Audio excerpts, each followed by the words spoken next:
Ciao a tutti e bentornati su Igienista Mentale, io sono Francesca. Oggi parliamo di un altro argomento molto interessante che sono le recessioni gengivali, ovvero perché mi si ritirano le gengive. Prima di tutto però è bene fare una distinzione perché ci sono recessioni gengivali patologiche e recessioni non patologiche, ovvero le gengive mi si possono ritirare a causa di una patologia che generalmente è legata a quella che si chiama comunemente parodontite o, come veniva chiamata una volta, piorrea. Questa condizione si verifica infatti quando abbiamo un'infiammazione a livello gengivale che è causata da dei batteri che alla lunga diventa cronica e tende a peggiorare e diventare appunto parodontite, quindi non solo la gengiva si infiamma e tende a calare, ma cala anche l'osso sottostante, quindi il dente va a perdere quello che è il suo supporto e diventa pian piano mobile fino a rischiare l'estrazione, fino a rischiare di perdere naturalmente il dente. E questo è il primo tipo di recessione che può capitare. La seconda tipologia di recessioni gengivali è quella non patologica e qui abbiamo diversi scenari. Infatti la recessione può essere causata da uno scorretto spazzolamento. Per esempio, se utilizziamo mano pesa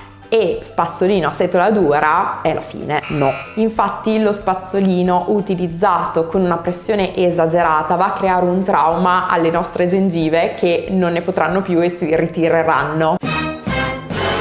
Stessa cosa vale se ho uno spazzolino a setola dura o a setola medio dura. Infatti questo è uno strumento che nelle mani sbagliate può diventare un'arma letale per le nostre gengive e può diventare davvero aggressivo non solo per le gengive ma anche per il dente stesso, e credetemi, basta veramente poco per avere mani sbagliate. Infatti correte il rischio di asportare una grande quantità di smalto, andare a creare il famoso gradino e a creare quella che è un'ipersensibilità a livello del dente, quindi al freddo, al caldo o agli acidi. Altro motivo per cui la gengiva si può ritirare è per il fatto che abbiamo una condizione di gengiva non keratinizzata.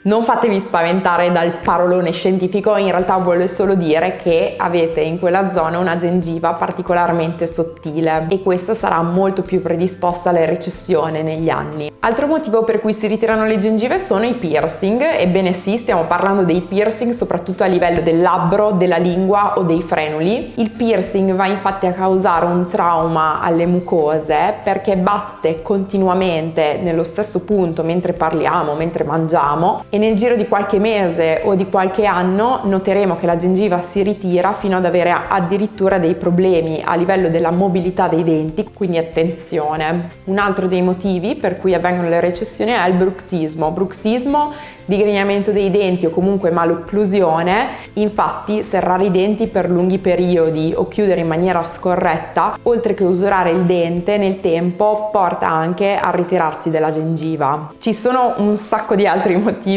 per cui la gengiva si ritira, diciamo che questi sono i principali, ma ci sono sicuramente altre cause, tra cui il fumo, le patologie e alcuni farmaci. Magari lo vedremo prossimamente in altri video se vi interessa. Tutto chiaro, no? E noi ci vediamo al prossimo video.